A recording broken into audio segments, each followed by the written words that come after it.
Hello, and welcome to this week's episode of the Not a Scooby Podcast. Today we are joined by Jack Haggerty, the video editor behind some seriously viral videos. Most notably, Red Bull's video starring Max Verstappen when he races in an F1 car against a camera drone. That video reached over 26 million views. So in today's episode, we're going to discuss how to craft an impactful video, the value of bringing on your editor from the very beginning, and what Jack values the most from the production team before diving into the edit. It is worth noting that there is strong language throughout this episode from the very beginning. So with that in mind, let's cut to the chase and get started. I hope you enjoy.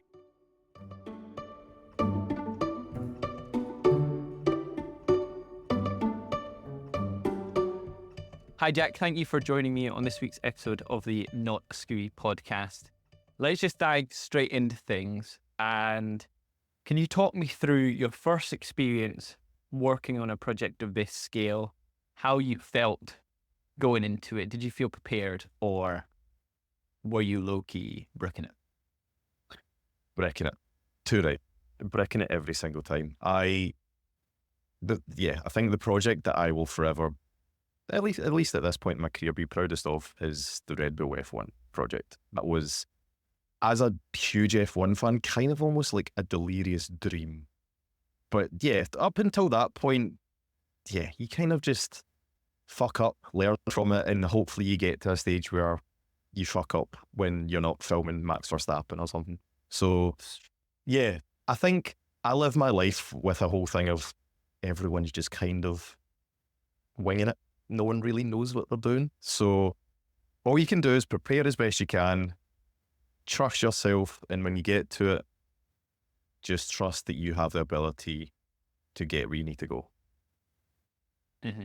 Very, very good advice.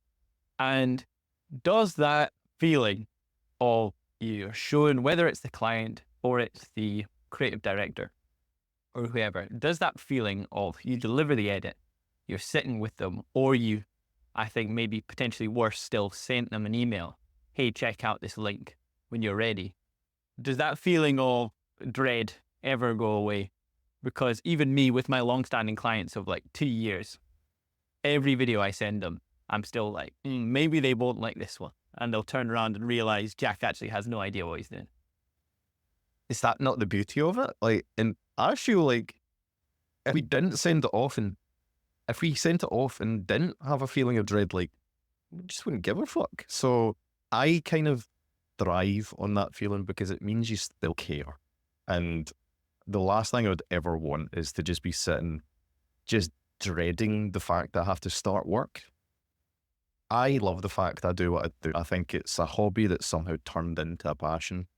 And yeah, I can sit here confidently saying that it's allowed me to do things that are things that would never happen if, I don't know, you have that sense of dread and passion to do your best. Mm-hmm. Totally.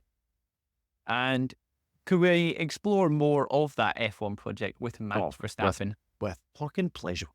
You know, him racing. So it wasn't the world's fastest drone. It was one of the world's fastest, and then the fastest one to also be able to record video, right? It was the world's first drone that could keep up with an F1 car around a full lap to give that FPV perspective. And yeah, everything about that project was manic, but controlled chaos, it makes sense. Because I believe that the best projects are the ones where you are part of a team, where everyone's got the same goal and the same passion and drive to get it done.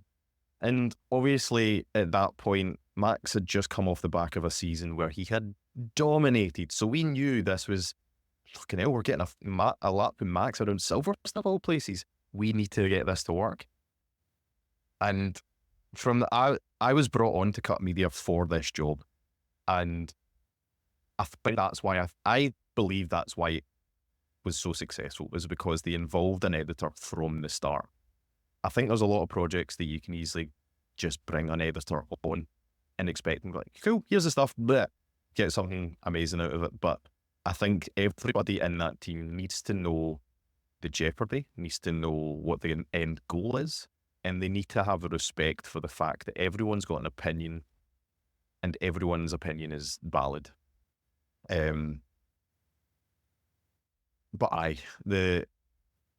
there's not many jobs that I feel as if will get me into the garage of Silverstone with the entire Red Bull team sitting at a wee desk with a wee laptop just waiting for SD cards or something. But yeah, I'm a huge F1 fan, and just sitting there with the DITs, with the Red Bull tech team, with the garage, the car absolutely fucking blaring your ears. Like, people complain that these F1 engines in this modern era are fucking loud. And yeah, like there was moments where Red Bull works in such a fast-paced environment, and you would think that would be synonymous with working in F1. But we had 5 minutes to film with Max, and in those 5 minutes, you need to be ready to bounce. You need to meet him, mic him up, explain what's happening, and then direct him in what action you need. And you have 5 minutes, and if you're not ready for those 5 minutes, you're not going to get what you need. So that's where I believe each person in their role needs to just be ready. So Andy, the director, he was working with Emily, the producer, just to be like, cool, this is happening then, they're cool to do. But he just had that in his mind all the time that I need to get this from this person. So he knew where the end was, he was working backwards from it. And then there was me, where I was sitting there with a B cam, just because we needed an extra camera. I was never actually meant to be intended to be on camera, but there was a camera there, like, fuck it, I'll just go film this. And yeah, it was invaluable because we needed the cut between the conversation between Max and Shaggy. And it was, yeah, just one of those things that, like, you need to be prepared and just trust yourself and trust the team around you. Mm-hmm. And as you say, F1, super fast paced. And it sounds like the production of that project was also fast paced. Also, going to the fact that you, the editor, was on set. Can you talk us through that workflow of how quickly you then had to turn around that edit? Why being on set was so valuable as well? Oh, 100%. So we shot the final lap mid-February. And I think we had to deliver it by I think the two shoot days were the 13th to 14th of February. And I think we had to deliver it by the 22nd, because I think the F1 season for this year was launched at the end of February. So obviously they wanted to capitalize on that hype. But from a production side, that obviously meant that we needed to have something in place that meant, cool, here's our milestones, here's our deadlines, here's what we need to hit. And there was two shoot days. There was the lap, and then there was the drag race. They were two separate shoot days. And being there from an editor's point of view meant I knew when I put that all in a timeline and synced it up, cool, this happened at 11 o'clock, this happened at 2 o'clock. It wasn't a case of I'd get the footage in, I'd have to scrub through, like, oh, when this happened, you find it. Obviously, there's moments within that where you need to find the wee nuggets, but generally, you know, at this time this happened, this time this happened, and that's where you can focus on. And also just from the fact that I can be there, I can ingest the footage. Once the shoot's done, I can get the train right back up, right back into the office and start working on it. So yeah, efficiency was key there. And I think without the hard work of the production team, we wouldn't have been able to get into post-production just steamrolling it. I think that we would have had that wee bit of lull that comes from ending a shoot and getting into post-production. With this, there was none. It was straight into it. Was seamless. And in post-production, were you doing everything from the picture lock to the color grading to the sound design, the graphics, everything? Because since it was such a fast turnaround, was anything delegated? Yes, there was definitely delegation, 100%. I believe the best projects to ever exist need collaboration. I don't think you can sit. You can edit on your own. I don't think it's fun. I don't think you're going to get the best you can from that. So yeah, there was definitely delegation. We didn't do the color grading or the audio design or the audio mix.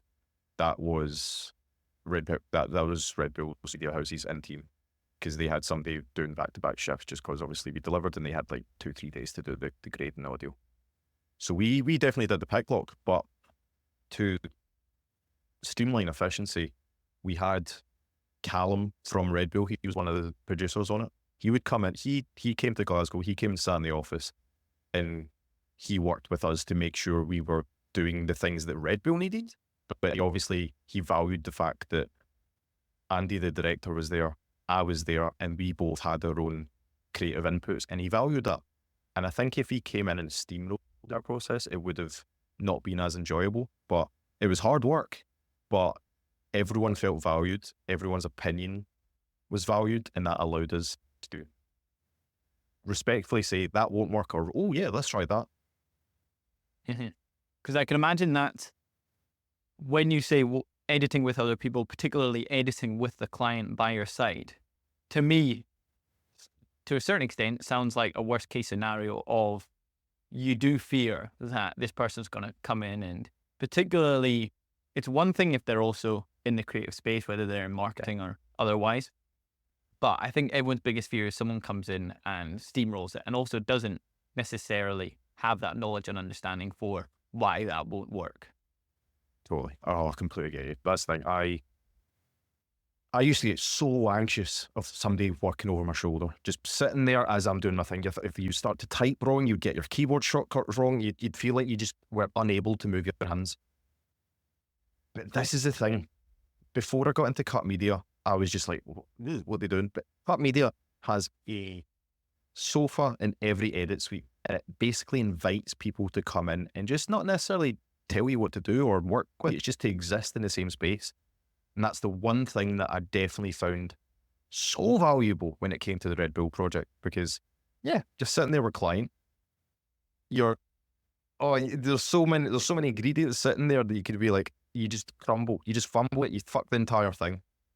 But that mentality of just open space, knocking the door, come on in, as you do your work, it leads to just understanding that you're there for a reason.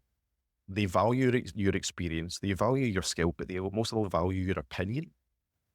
You have to trust yourself. I think just that mentality leads to you realizing that you are there for a reason. You've worked to get here, you deserve it. And yeah, I think my biggest thing in life is just to always be learning. As much as I'm proud of the F1 project, I still think it's the coolest thing I'll ever make for a while. I know I'm still looking at it and, I could have done this, or I could do that. I'm not seeing this as like something that's, this is perfect, because it's not. Nothing ever is. But I can definitely say I'm proud of what I achieved at that point in my career with the people around me, 100%. And with editing that project, because it's not a short video. Like as far as YouTube videos go, it gets up there in runtime. So I guess what tips do you have for someone that does need to tell this whole story? And some of it's very technical. They're building the drone and the testing, and also how do you create a story arc that is engaging throughout? Because it's not smooth sailing. It's not, we built a drone, we raced Max Verstappen. And even as little things as just when everyone was about to start going, the rain starts chucking it down, and how then that affects the piloting and also the driving for Max.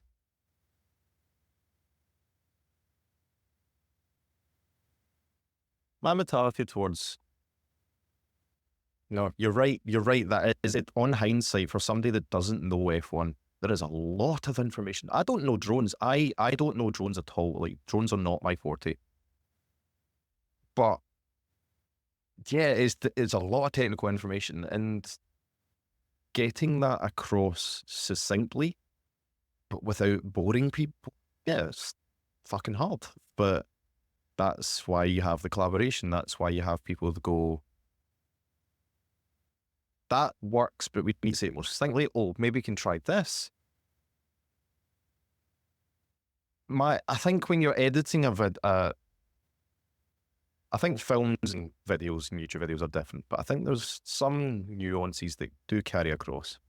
I don't think you can treat your audience without respect. I don't think you can treat them like idiots. You need to understand that they can interpret things for themselves. They don't need to be explicitly told, this is how you should feel. This is what's happening.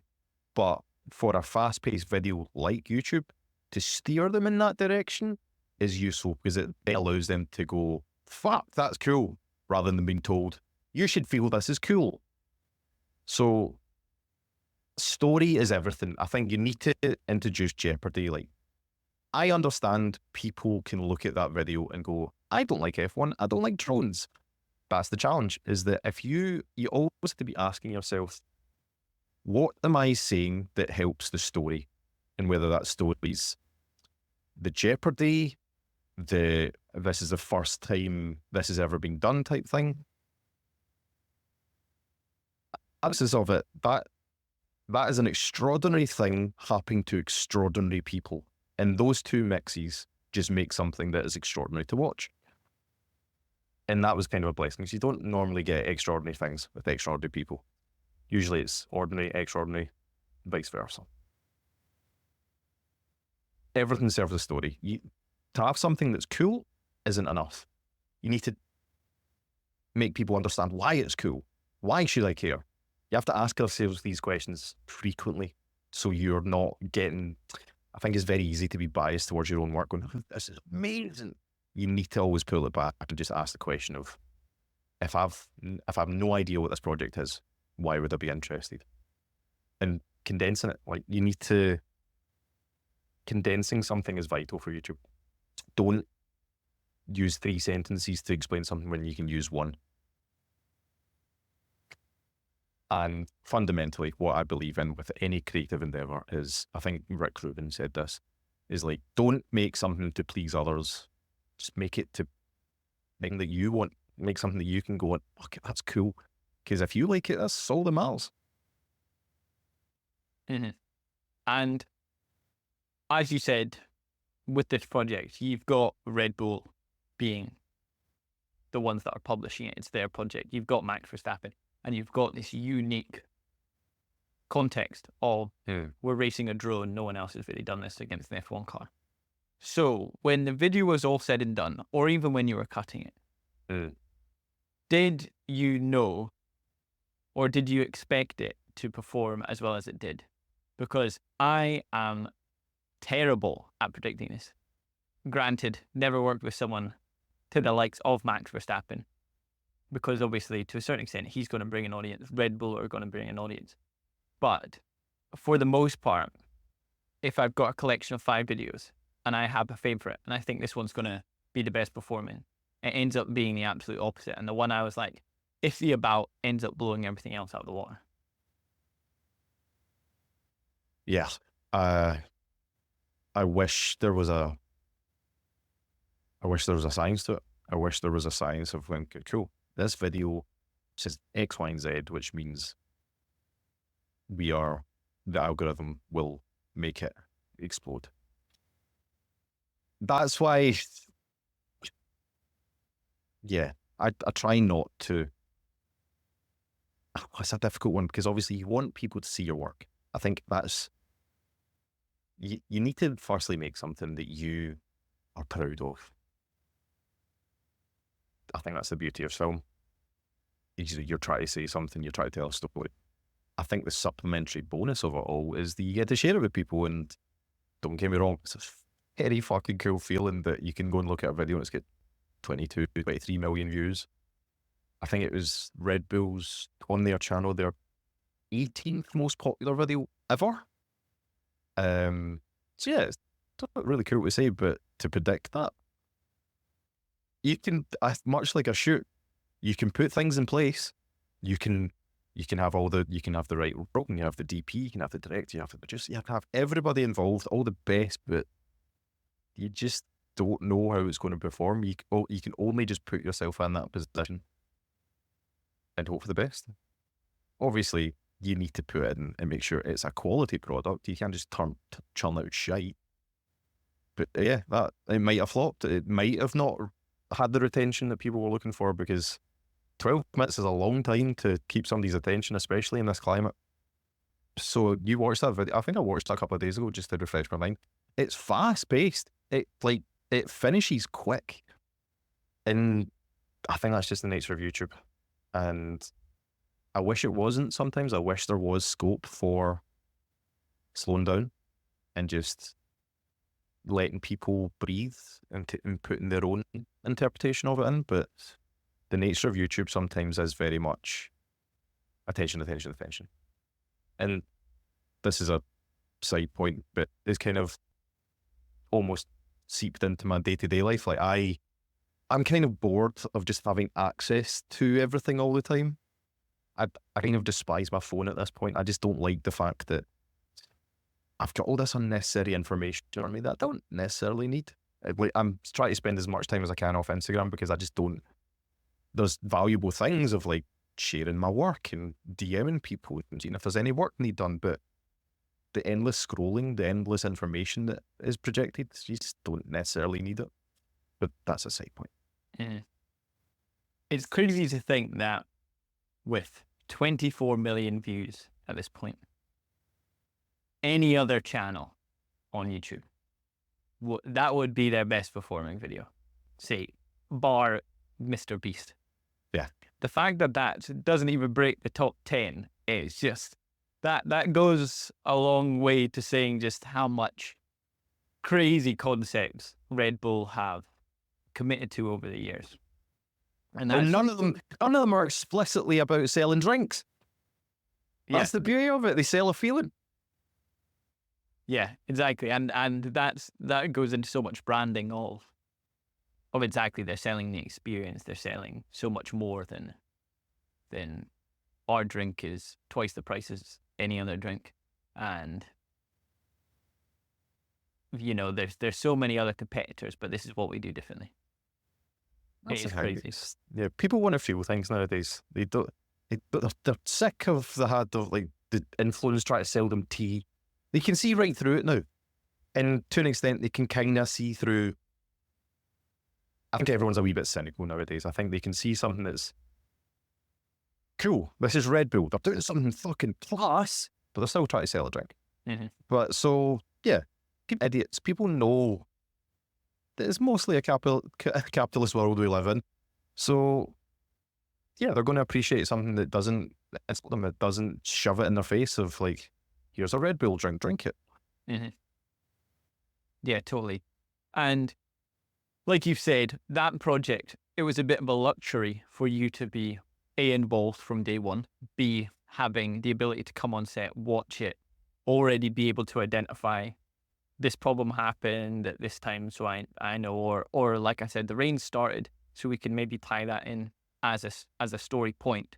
But when you're not afforded that luxury, and you are handed a load of footage, and you really know very little about the project before jumping straight into the edit, what are some things that the production team can provide you that are very helpful? And also, what are things that are sort of a massive pet peeve when you see that potentially the production team haven't done that, and it's like, right, that's a whole load of my day that's just dedicated to this screw up that they made, basically. I'll start with the positives. I think what you can do, because naturally some things happen on set where you can't control. What a production, like the most useful thing that a production can give me is a call. Just a call explaining it face to face. Here's what we're trying to do. Here's what's happened. Here's what we need you for. And even something as simple as like, oh, on the shoot, this happened. There was some technical things, just somebody that's responsible for that project and has enough encyclopedic knowledge of knowing what's happened and what needs to get done and where I fit into that. There's certain things that you can give them an edit brief. An edit brief will give you stuff like the tech specs, the style influences, the proposals, the brief, or how many even outputs we need from it. All this is beneficial because it then leads into how I set up the project, the naming conventions of it, how I keep it organized, just to make sure everything is as streamlined and efficient as possible. the creative of it, that's a collaborative experience that you do as you edit it. But knowing what I need to do when I get in makes things more efficient, doesn't make it as slow off the blocks. It means I can get into it easily. But yeah, obviously everybody's different, and some people don't necessarily understand what the editor needs. If they don't understand what if they are not an editor, they might not necessarily understand. So that's where I need to go. I can't just expect them to give me everything. I need to take the impetus and understand and ask them questions. But a lot of the projects I've been involved, a lot of the big projects I've been involved in, there's 5 cameras, 7 sources of audio. So honestly, time code something. Even if you can't time code something, we clap. But because you're usually filming over the course of 8 hours, you're cutting, you're stopping, you're starting, a time code on all your cameras and all your audio sources makes my job so much easier. Because if I don't have time code, I'm having to spend more time manually syncing up footage, and that means less time diving into the footage to get familiar with it and finding nuggets of gold. So that's why it was useful in the F1 project, because I could be there and I said to all the camera ops, like, cool, I gave them stickers with like, this is what card, this is A01, this is A02, gave that to all the camera ops, and it was like, right, everyone, just mass final rider, sync, and everyone receptive to it. Everyone knew, everyone understood, and they respected it. So it doesn't need to be patronizing, it doesn't need to be, oh, you need to do this. It's just everyone's trying to do the same thing, and I loved being on set because everyone's got the same goal. Because of that, you end up making such a close connection with people so quickly. It's weird because it's such a condensed period of time, and then the job ends, and then cool, you never see them again. It's a bizarre but beautiful experience that I wish more people could understand. But yeah, sometimes I get given a bunch of rushes that are just scattered on the floor like Lego, and I'm having to spend more time piecing them together.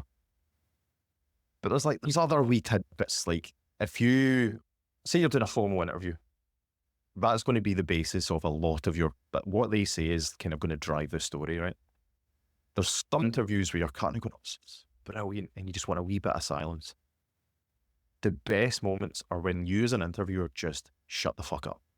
I think the best moments come from when that silence, my favorite thing in the world, that silence, it introduces a wee bit of awkwardness. It was like people, ooh, I need to fill this.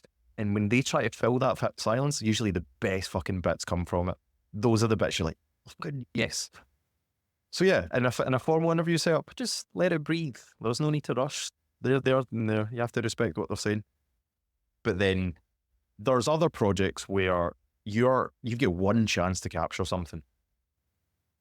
It is live, you don't get another go, and you've got a camera in somebody's face, and they're going through all the emotions. Say you've just you've just crossed the finish line at a race. You're absolutely fucking knackered. All you want to do is lie down. You need a camera in their face and get them to vocalize how they're feeling, because that is the moment that is raw. That's the moment you'll get the real things from them. And that thrill of, I can only capture this once as a camera operator, fucking brilliant. Oh, it's no rush like it. It might be manic. It might not look as good in post as it did at the time, but that feeling, there's no adrenaline like it. Oh, and the one last thing is, at the start of an edit, just give me the freedom to get stuck in. Give me the freedom to get stuck in, get familiar with it, and do a rough cut. That, yeah, come on in. We'll we'll bash through this together, but I need that time to get familiar with the project, with the footage, and understand, cool, this is how we could get there. Mm-hmm. Great. Honestly, so much great advice there. And I think it's so valuable getting it from your perspective as an editor. So, as you say, giving you time to live with that project, to develop a rough cut before other people come in. How do you, as you said, 5 cameras, so many different files, audio, locations, characters. How do you sieve through all that content and find those nuggets that will make the story without spending an eternity scraping through it all? Yeah, that is a skill in itself, don't get me wrong. I think you need to give yourself some criteria, because I think if you're going to go through all your footage and every little thing that happens, you're going to cut and drag up and have as a bank, you're going to be there forever. So I think you need to give yourself some criteria. And the criteria for me is the best moments always come from people. Your B-rolls and your stuff, they can come later. That's filler. That's supplementary. That'll be used to bring it together. But the best people, the best footage is always from people and their reactions and their interactions. So it'll either be between people, it'll be people in the camera, or people in an inanimate object. It's just something that gets the viewer into the headspace of what those people are thinking. So yeah, I'll basically get a timeline, time code it all, get it on a timeline, but then not touch that timeline. I'll duplicate it and then create another timeline that's just cut downs and selects.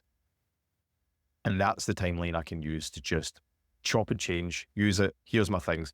I've got the knowledge that whatever happens, in case something gets deleted, it's on another timeline in its rawest form. So if you can go in with the security of knowing that you can fuck about with things, chop, change it, doing this, do that, you'll still have a backup. And that's how I work, is that try something, pull something out, put it together, see how it fits. Sometimes it fits, sometimes it doesn't. But the best way to go about it is just watch it. I don't think there's any point scrubbing it, because if you're going to scrub it, you're going to miss something. So watch it. It might be 8 hours of footage.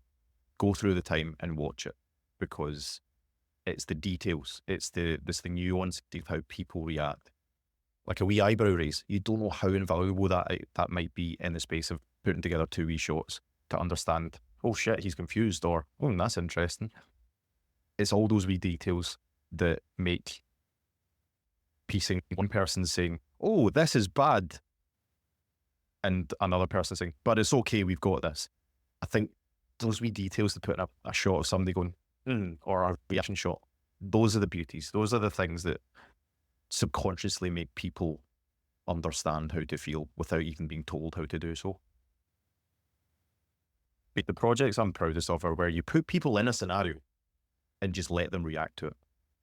You know where you want the story to go, but the nuance of how that story's told, that comes from picking the small moments. That comes from picking the small moments from the shoot where something has happened and this is the raw feeling that they are feeling. But a lot of that, with 8 hours of footage, you need to be organised. So I think the reason I like editing so much, because it kind of calls to my quite methodical and organised approach of organisation and file management. So it allows you to set up a project template, like have a naming convention, have a folder structure, and that allows you to know exactly, oh shit, there was that thing that I picked out. Oh, this is in that timeline. So having that knowledge of you have a structure in place that somebody blind can come in and go, okay, cool, so that's that. That's my goal whenever I set up a project, is that somebody who is blind to editing can understand the folder structure. Mm-hmm. That makes a lot of sense. And that was going to be one of my questions. Most of the people within film or video that I know, you ask them, what's your biggest pain point? What's the thing you least enjoy about the creative process? The vast majority of people that I've asked have said the editing. If there's one thing that I could get rid of entirely, it's the editing. So in a bit more detail, what is it that, gravitated you towards that field more than anything else? I'm fascinated by learning how things work. By machinery, by systems, and the one thing that gravitated to me was editing, purely because I used to record myself playing Call of Duty. I used to talk over it, and I was like, how do I put the two of them together? And all it was the fascination of taking me shooting some people online and me talking and putting that together, and that then became something entirely new and in of itself unique. So that then just springboarded me to the fascination of how to use other tools, how to how to do certain transitions, and it was all basic, like fucking split screen shit. But that fascination led to me having a career out of it. I still love learning about how different people edit things or seeing something and asking somebody. The best thing I ever learned was have no shame in asking. The right people will understand why you're asking and don't question. You don't know that? Nah, that's a stupid mentality, and I think it's very unhealthy, especially in this industry. I think there's too much gatekeeping sometimes, and that's why the best people I've ever worked with will sit down and go, "Oh yes, you can do this and you can do this." They'll give you the tools and be like, "Nah, go have a go yourself. Go have a go yourself. See what you've." Because if you're just told how to do something, you're just going to replicate it. But here's the tools. Go put your own unique spin on it. So yeah, my fascination with editing came from learning about how you can use your own creative spin and the tools given to you to make something that's not been seen before. And that's still to this day. I don't think you can ever be satisfied with fully accepting you know everything. I think there's a sort of middle ground balance of inner peace you can have with going, oh, there's so much I want to do, but let's just bring it down and focus on the immediate in front of me. Because I think you're going to get too focused on what you can't learn rather than what's right in front of you. As you're editing, without the restriction of deadlines, do you set a deadline for yourself? Because I think we all know the experience of never feeling like a video's done. So where do you literally just cut it off and say, that's complete, whether I want to keep working on it or not? It's got to see the light of day eventually. Totally. You're 100% correct. But everyone is different. I think everyone will have their own unique mentality and approach to that. I know I've been subject to not taking a breather, to not stepping away. And in the long run, probably not much it really gets done in terms of progress. If I'm doing a job now, say I get hired for a day's work, I will start at 9 and I'll finish at 5. Because I know that as much as I love my job, there is a life to be had outside of it. And I think that is nothing beneficial, because if you can take a step back, take a breather, you can come back to the next morning with a fresh mentality. You can look at it a bit more neutrally, not as involved, and can probably make decisions that go, oh, okay, I was spending too much time on that. Need to focus on this. But yeah, there's definitely a point where I am guilty for passion. I'm guilty for it on passion projects because there is no deadline. You always, it's fine. I'll do another wee bit there. I'll do another wee bit there. And ultimately, I think it just gets to the case where you never actually publish it because you're so obsessed with getting it perfect. There is a fine line. I think you need to learn how to accept when something is as ready as it will be at that stage. If not, it's just never going to be published. But also stepping back, taking a breather, understanding that there's a life to be had outside of these videos. And then finding the balance in between that. I think that comes with age. I think that comes with experience. I think when I was first starting out, I was obsessed with it. I just wanted to do it all the time. But I was closing myself off to other aspects of life. So now, 28, I love my job. I love talking about it. I love hearing people talk about it. I fucking love somebody that can talk passionately about something, no matter what it is. So that's how I feel just now, just being able to talk about it. But I know I need to step back because it's nothing but the healthy thing to do. Go spend time with people in your life. And their opinions and their influence in your life will probably allow you to come back to your project with a different mindset, with a different mentality, a healthier mentality, feeling more refreshed so you can tackle it and probably make something that's better. 100%. I couldn't agree more with that. Going back a bit, you saying people bring you in and say, Jack, we value your opinion, we value your style. But as an editor, how important is it to be fluid in your style? Because yes, there's maybe some projects that people hire you of like, oh, we liked what you did on that other project. But is there something to be said about if there was such a clear Jack style, that would actually be to the detriment of a lot of projects? Oh, 100%. You need to adapt. I've been guilty of taking somebody's project and directing it. I'm not that person. The director is the director. I'm the editor. And yeah, I've definitely been guilty of taking somebody's project, somebody's vision, somebody's instructions and going, nah, here's how you do it better. That wasn't fair on them. That was unfair for me. So I think you need to sit there and understand what you can bring. You need to understand what other people can bring. They are there for a reason as much as you are. So yeah, there will be aspects where my style doesn't necessarily fit another person's way of working. That's just true. That happens. But the challenge and the reward comes from working together, finding out where your differences can align and adapting to what they need. I think that's the best thing about it, is that having a style is great, but you need to be open-minded to what else is out there, because you're just going to pigeonhole yourself if this is the way that, well, cool, it needs to be done like this and only this way. You're just never actually going to learn anything like that. Mm-hmm. If you were to summarize your style of editing to create immersive content and really engaging stuff, and simply then boiling that down to tips on potential things that people maybe haven't considered, what would you summarize as your editing style? I believe my style is quite technical in a way that I know that I can make something that is very, very sound in terms of technical quality.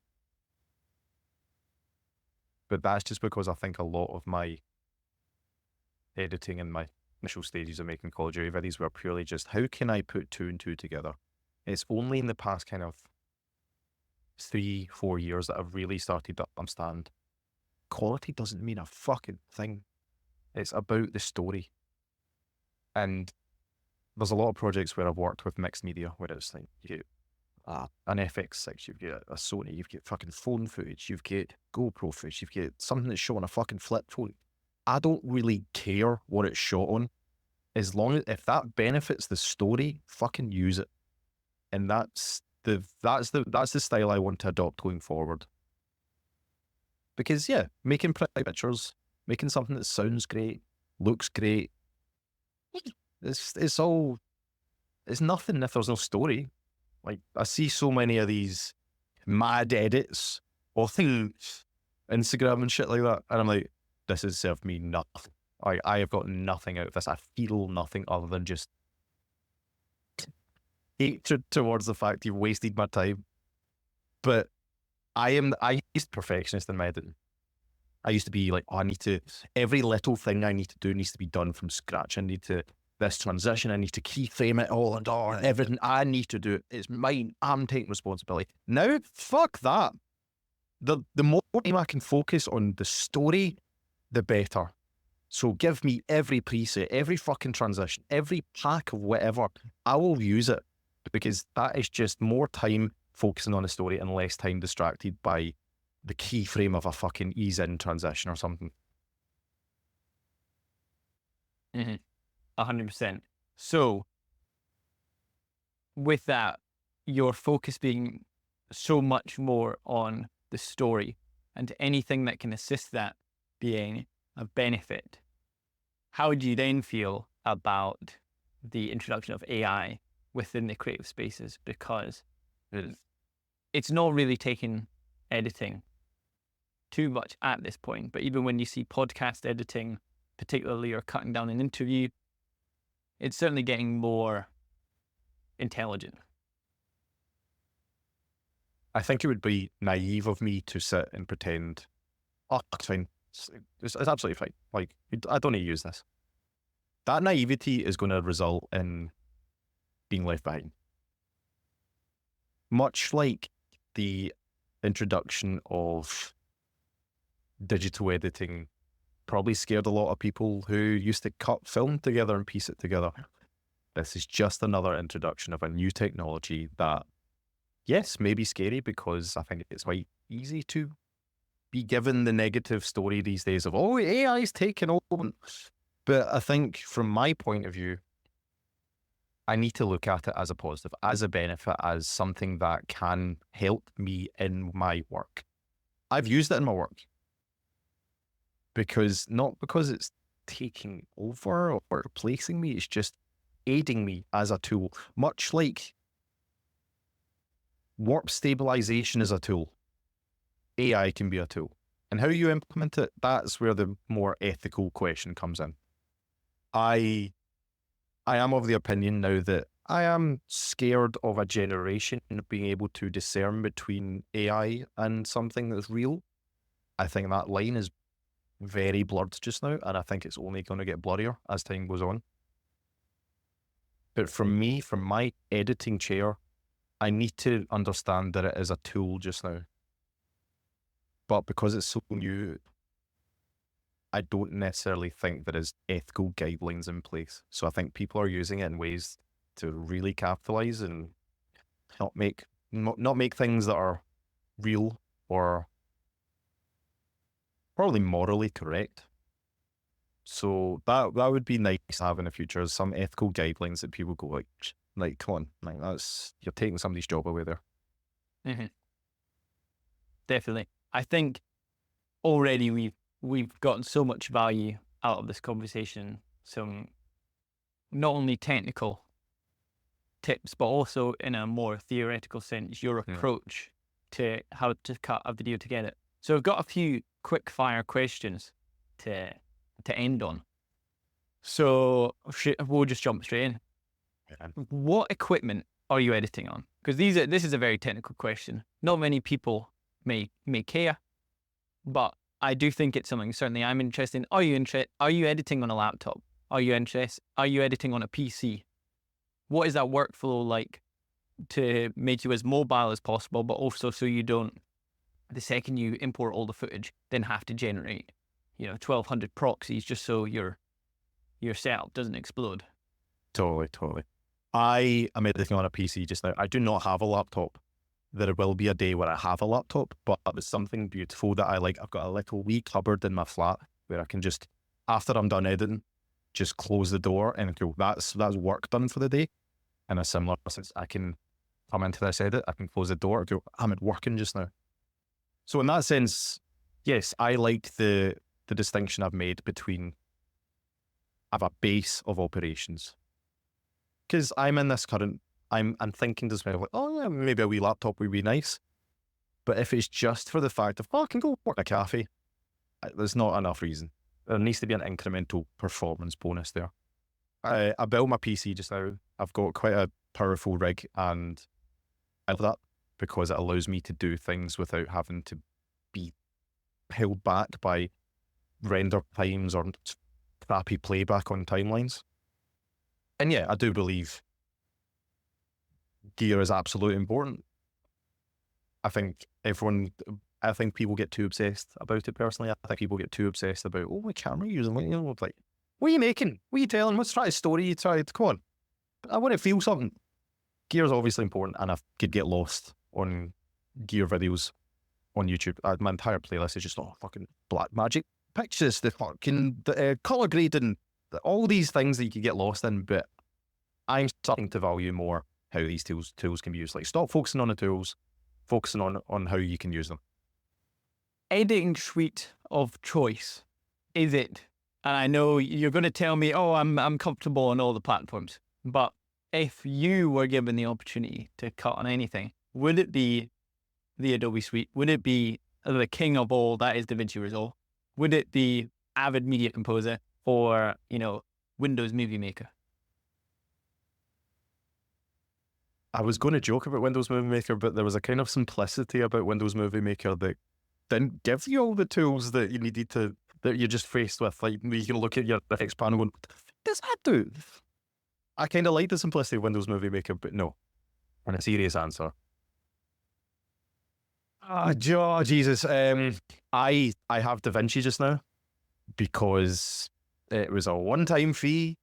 It's superb. I've got a Blackmagic 6K sitting in the kitchen where the B-roll just flies.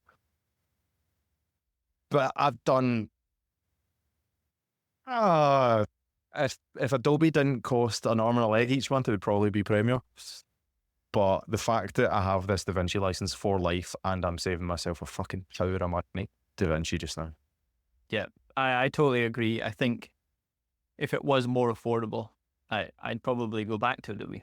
But then even that being said, there are things, despite massive price gap, that I do think DaVinci, for example, color grading, is miles ahead of anything Adobe's putting out. Well, I think you're completely right. DaVinci, even before it implemented it's more of an editing focus. It used to be and still is the industry standard for color grading. The fact that Blackmagic is still such a consumer focused company and has made a software that is fucking really impressive and costs so little, it's really hard to think of a reason to go to Adobe. There's many, but from a basic editing point of view, DaVinci has everything you need. There are some things that the Creative Suite does in terms of being able to work across After Effects and Illustrator, and that is very useful sometimes, especially when you're working at projects of scale. But I'm mainlining DaVinci just now because it is providing me tools that are easier to grasp as a beginner to a lot of them. For instance, color grading. I will happily sit here and say color grading is not my strongest suit, but I take pride in that because I know that it's something I want to learn. And I've told you before, like the fascination I have with learn, and it means that everything I do learn about it feels great. It's such a kick of dopamine. But sound design, color grading, it's all supplementary. Like you could do them to fucking great degrees. Some of the, like I watched Interstellar on IMAX like a couple of weeks ago, and you're listening to the sound of it and you're like, what? Really? But it's supplementary. Take the sound away. Is the story still there? Yeah, might not be as good, but the story's still there. The color grade. Take that away. Not going to be as good as the story there. So you get where I'm going with this. It's like story is key and everything is supplementary. But yeah, DaVinci makes it easier to supplement it, in my opinion. Mm-hmm. And then within DaVinci, have you added any plugins? If so, which ones do you find yourself using the most of? Or do you pretty much stick to the stock process? As I'm quite a relative newbie to DaVinci, I am using quite a lot of stock stuff. I woke up this morning and the first video on my YouTube was, I can't remember what his name is, that's really annoying, but it was like, here's 5 free plugins. And I watched that, I'm like, fuck, they look class. So I will probably inevitably go download them after this. Mm-hmm. But no, the thing I like is that as much as I have a desire to learn about all aspects of color grading, sound design, this, that, I know that I have mastered editing to a degree where I can take simple tools and I can pick lock something, and then somebody else who is a master in their own craft can just take my work and make it even better. As I said, I think you can edit alone. I think you can make something alone. I think there's a lot of joy in that because you have a lot of creative control. But to get the final product that's in your head needs people with specific disciplines. Mm-hmm. And then to finish, what is one piece of advice, a few pieces of advice that you wish you knew earlier, or someone that's just getting started now, starting to see editing not only as a passion, but something that they're starting to seriously dedicate themselves to and would like to spend a career doing?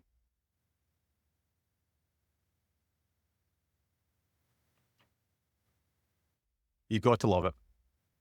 You've got to understand that you're not going to be great from the word go. You need to fuck up. And you need to take joy from the fact that you're fucking up.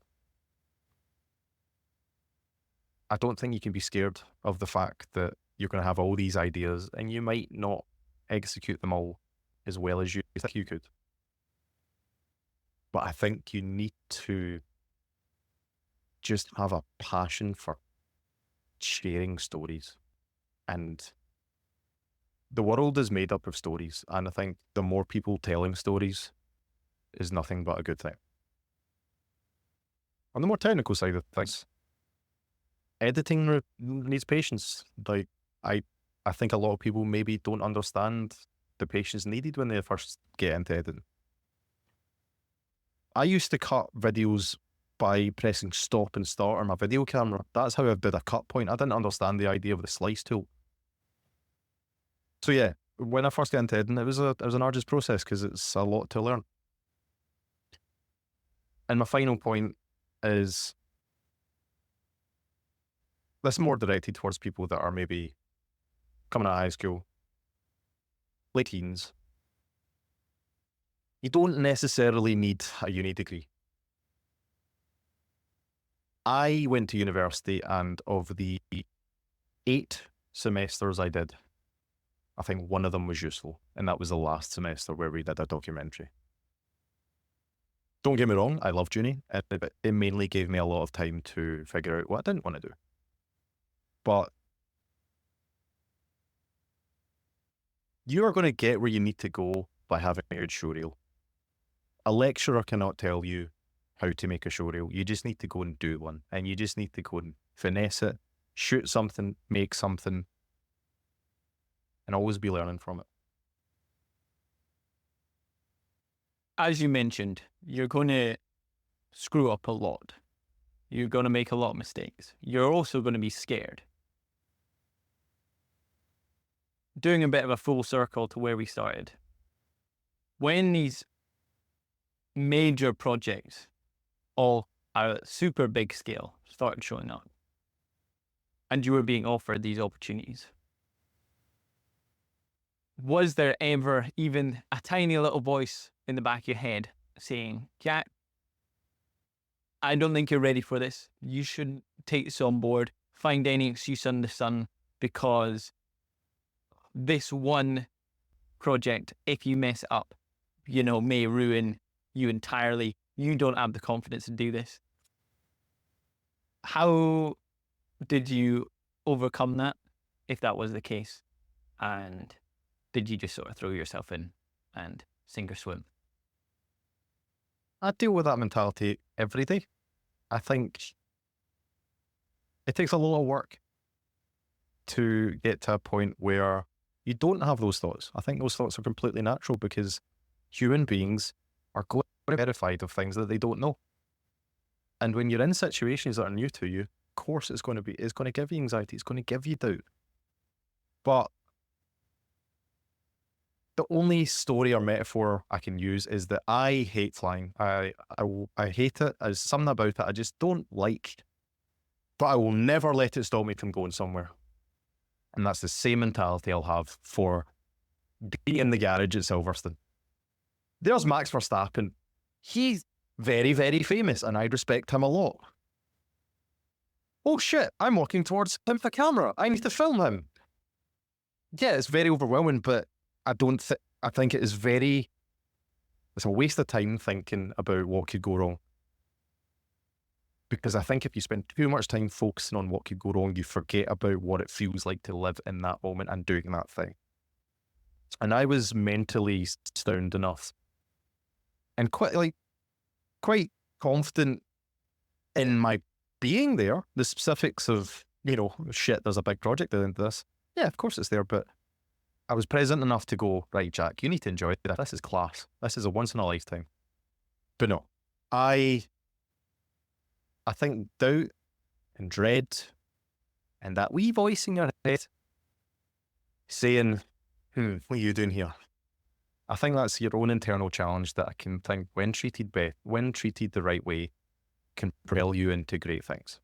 Because you can fight that voice and tell it to shut the fuck up and get yourself into places where you never thought you'd be. Amazing. I think that is the perfect note to end on. I feel like we could end up chatting for 3 more hours about technical stuff, the theory, that 100%. imposter syndrome. But at least for today, who knows? After the next F1 massive 50 million views viral video, we will return for a sequel. It was a pleasure. Thank you so much. Thank you so much, Jack, for joining me on this week's episode of the Not a Scooby Podcast.